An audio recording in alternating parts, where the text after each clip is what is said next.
Halo Smaveners, balik lagi di Fancast, Smaven Podcast. Nah, perkenalkan, nama aku Raffi Julianto, saya sebagai MC hari ini. Nah, nggak kerasa banget kan, kita udah episode 18, udah banyak banget tuh episodenya. Nah, kira-kira kita bakal ngundang siapa nih ya? Nah, di episode kali ini, tamunya sangat spesial, yaitu yang kemarin main di PON itu loh, PON di Aceh. Nah, dia lomba di PON, lomba triathlon banyak lah ya. Nah, tanpa berlama-lama lagi, yuk kita simak episode kali ini. Venture into Knowledge with Fancast, Smaven Podcast.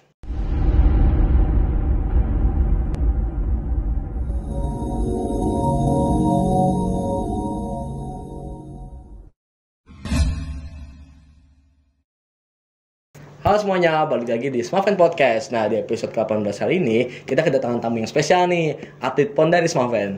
Coba perkenalkan diri dulu. Hai, nama aku Rahel. Nah, Rahel, apa kabar nih? Aku baik. Senang dong bisa masuk sini. Senang banget. Senangan di sini atau di PON? Dua-duanya. Nah, kita langsung aja nih ke pertanyaan awal ya.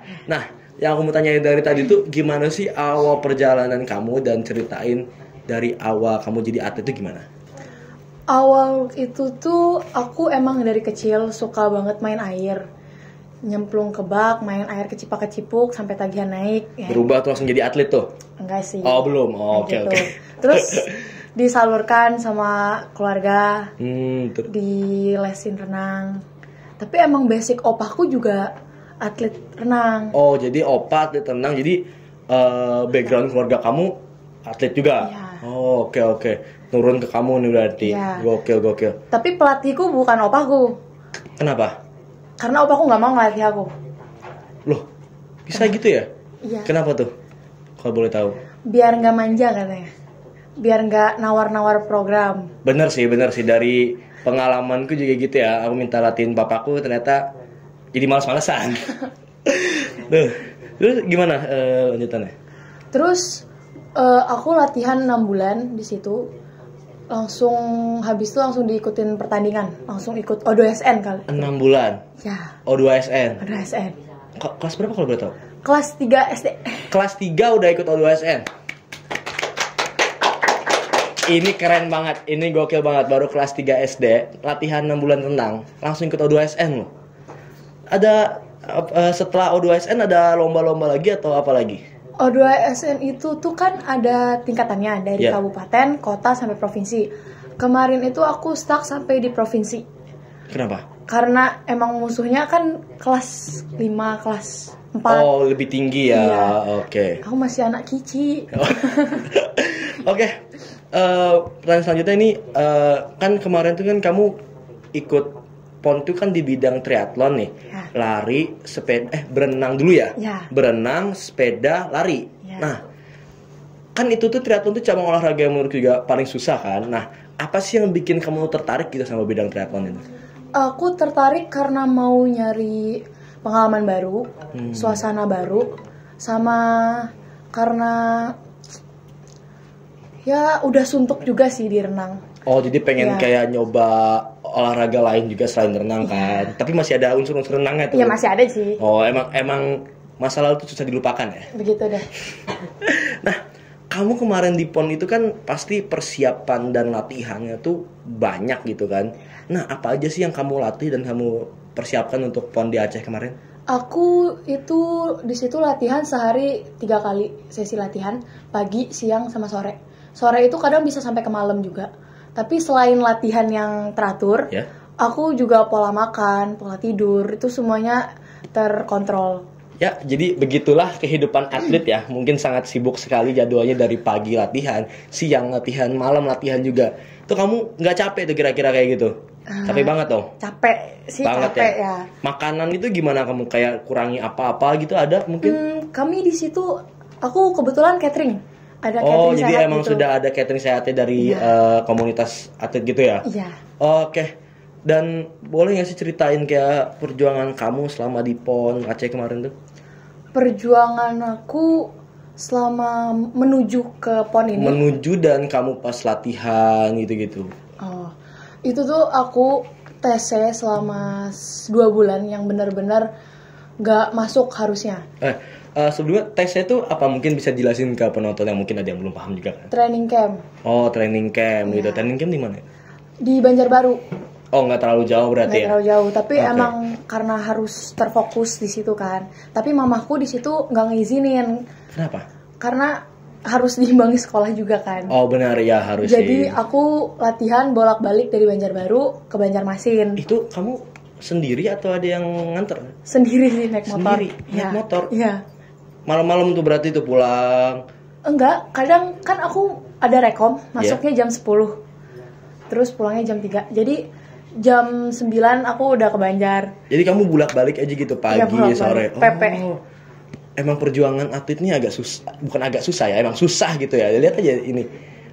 Harus dari Banjarmasin ke Banjarbaru naik motor sendiri ya? Iya. Mama kenapa nggak kayak ada yang nganter gitu? Karena adekku kan banyak. Oh, sibuk juga ya. Oke, oke. Selagi bisa di-handle sendiri, handle sendiri. Betul, betul. Terus selain menujunya, di ponnya itu juga butuh perjuangan. Coba ceritain tuh nih, penasaran nih. Di PON nih. Gimana? Jadi aku kebetulan tandingnya itu dapet di daerah Takengon. Daerah mana tuh kalau betul? Dia itu 8 jam perjalanan darat dari Banda Aceh. Dari tengah kotanya tuh. Iya, Oh, di daerah dataran tinggi. Jadi aku perlu 3 kali transit pesawat. 3 kali. 3 kali Banjarmasin ke Jakarta. ke Medan, Medan, baru ke Aceh. 3 kali. Iya. Oh, set. Terus perlu perjalanan darat lagi 8 jam. Itu kan kamu tuh ngegeret-geret koper, ngegeret-geret sepeda itu. Itu kamu sendiri itu. Iya, nge-handle sendiri kebetulan. Sama temen itu. Oh, teman-teman atlet Iya. ya. Kami berangkat dari Kalsel 2 orang, 2 cewek. 1 main triathlon, aku sama temanku duathlon. Emang gokil ya ini perjalanan atletnya emang susah gitu loh. Nah, apalagi selama kamu menuju dari Banda Aceh ke namanya daerah tadi apa? Takengon. Takengon itu Iya. ada cerita gimana?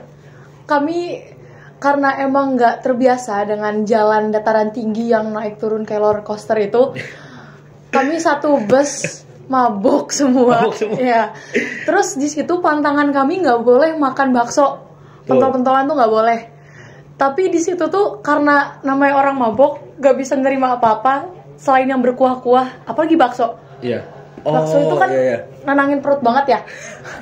emang makan bakso tuh apalagi kalau udah hujan-hujan tuh enak banget. Jadi aku, temenku sama manajerku di situ tuh kami curi-curi makan bakso. Atlet juga bisa curi-curi ternyata ya. Bisa bolos-bolos sih makan betul. Tuh kamu ada minum obat atau apa gitu pas kamu mabuk perjalanan? Ada, kami minum biar tidur selama di perjalanan. Oh, oke. Setelah itu ada apa lagi? Kami benar-benar perjalanannya 24 jam. Aku dari Banjar itu start jam 3 subuh. Sampai di Takengon itu, sampai di hotel itu benar-benar sampai jam 3 subuh juga. Jadi perjalanan 24 jam. 3 ke 3. 3 ke 3. Istirahat di mobil berarti. Benar-benar start di rumah. Nggak enak dong itu. Enggak. Terus pas saat kamu sampai di situ langsung enak banget tuh tidur di hotel tuh. Iya, enak banget tidur di hotel. Terus daerah sana kan dataran tinggi ya. Ya, Jadi nggak ada AC di situ. dingin tapi kan. Dingin banget. Cuaca di sana tuh 8 derajat, 10 derajat. Jadi nggak usah pakai AC pun udah enak ya. Nah, terus kami agak kesulitan karena latihan kami biasa di jalan flat. Terus sampai di sana ternyata rollingannya itu setinggi kiram. Rolling tuh apa kalau boleh tahu? Rolling itu Oh, ada nanjak-nanjaknya, naik turun ya. Oh. ya. Karena dataran tinggi kan. Kalau aku flat aja udah capek gitu, apalagi rolling ya. Nggak kuat. Nah, sejak kapan sih kamu udah latihan membuat PON tuh kira-kira berapa lama dan dari kapan? Soalnya kan atlet-atlet lain itu kan mungkin 1 tahun 2 tahun aja nggak cukup untuk ikut PON dong. Nah, kamu sendiri tuh latihannya berapa lama? Aku ikut di triathlon belum ada sampai setahun. Sampai ring kayaknya tahun ini udah setahun. Aku mulai latihan intens itu dari Januari 2024 sampai Agustus 2024. Itu benar-benar intens latihan yang rekom-rekom masuk jam 1 tahun? Iya, 1 tahun. Dia 1 tahun loh latihan buat PON, sementara atlet lain juga masih ada yang 2 tahun, 3 tahun, 4 tahun. Gokil. Dia cuma udah 1 tahun loh. Berarti kamu hebat banget nih ya. 1 tahun aja. Ya. Nah, kau ini selain kan kamu udah sering di triathlon itu apa aja? Jadi berenang, sepeda, lari ya? Iya. Nah, selain cabang triathlon itu ada nggak sih yang kamu minati atau yang kamu mendalami di cabang lain selain triathlon? Nggak ada sih, tapi kalau misalkan di luar dari cabur triathlon kayak tarkam 5 kilo, 10 kilo, terus event sepeda tour Deloksado misalnya gitu, itu aku ikut gitu. Oh. Mulai ikut-ikut karena ya dia masih di lingkup-lingkupnya triathlon juga sih. Karena apa namanya? Masih ada berenang-berenangan juga ya? Iya, masih ada lari. Masih ada lari. Emang kalau berenang kan kamu dari kecil ya? Iya. Masa lalu emang susah dilupain kan? Iya, emang kayak gitu. Nah, tadi kan kamu udah bilang kan kayak mungkin kamu akan menekuni dan mendalami masih triathlon kan? Ya. Nah, ini ada yang mau kutanya juga nih. Selama kamu ngikutin PON kemarin tuh apa aja yang kamu dapetin, kayak misalkan pengalaman baru tuh, ada nggak sih pengalaman baru yang kamu dapetin dan bisa ceritain ke penonton juga? Untuk pengalaman baru itu banyak banget karena di umurku yang 16 sekarang ini aku bisa lolos seleksi nasional, ikut Nasional? bertanding Oke. seluruh Indonesia, terus dikenal sama tanding bareng dengan atlet SEA Games, Asian Games, itu tuh kebanggaan tersendiri sih buat Oke, tepuk tangan dulu.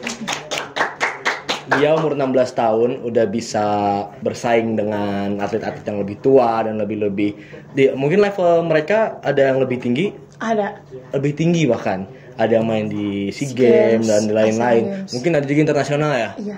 Semoga kamu bisa sampai internasional juga. Amin. Nah, ada nggak sih selain itu lagi pengalaman baru lain? Pengalaman baru lain, kayaknya karena aku pertama kali juga nginjak di Aceh. Oh. Terus baru tahu ternyata ada tempat namanya Takengon. Itu kayak wow, bagus banget Takengon di sana itu. Berarti harus datang ya. Siapa tahu Pak kalian salah satu dari kalian datang ke Takengon bagus. Nah,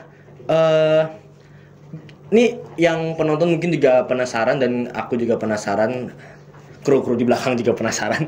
Nah, gimana sih cara kamu nyimbangin waktu kamu gitu kan sebagai pelajar tapi juga kamu sebagai atlet gitu loh. Gimana cara kamu nyimbangin dua waktu itu secara bersamaan?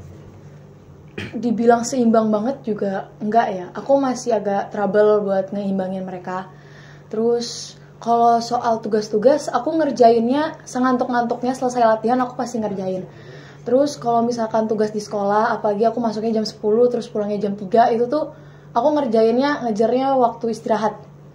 Oh, jadi waktu istirahat aja? Iya. Tapi kamu misalkan capek di sekolah itu pasti pernah dong ya? Pernah. Tidur gitu ya? Tidur. Tapi misalnya kamu ke malam-malam itu masih ada waktu nggak sih buat nongkrong-nongkrong sama teman-teman gitu? Nggak ada sih. Nggak ada ya?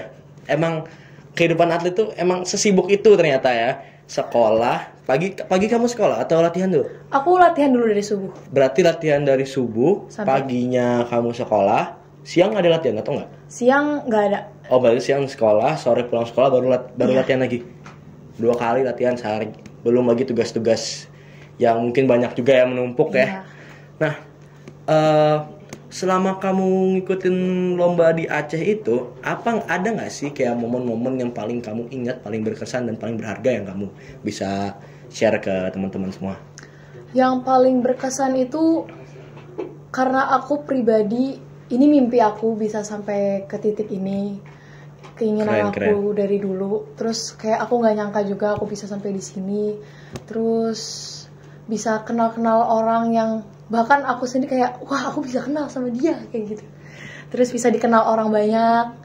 Terus bisa sampai ke nasional itu keren dong, keren banget, gokil. Sendiri.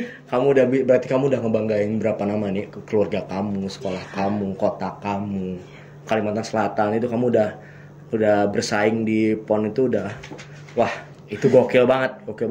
Nah, kan kamu nih perjalanan kamu ini jauh, terus sedih dan senang kamu itu pasti naik turun. Nah, kamu ada nggak sih tips buat atlet yang baru gitu untuk tetap konsisten, tetap senang dan tetap mau menjalankan apa yang sudah dia jalankan gitu? Ada nggak sih tips buat atlet-atlet baru gitu? Kan kamu sebagai atlet yang udah masuk PON nih, ada nggak tips-tips buat atlet baru? Tips aku, kita harus punya komitmen sama diri sendiri. Apa yang udah kita pilih pasti harus dijalanin. Setuju. Karena semua pasti ada konsekuensinya. Capek itu pasti, tapi balik ke diri masing-masing. Apa alasan kamu mulai itu semua? Apa alasan kamu mau sampai ke titik ini?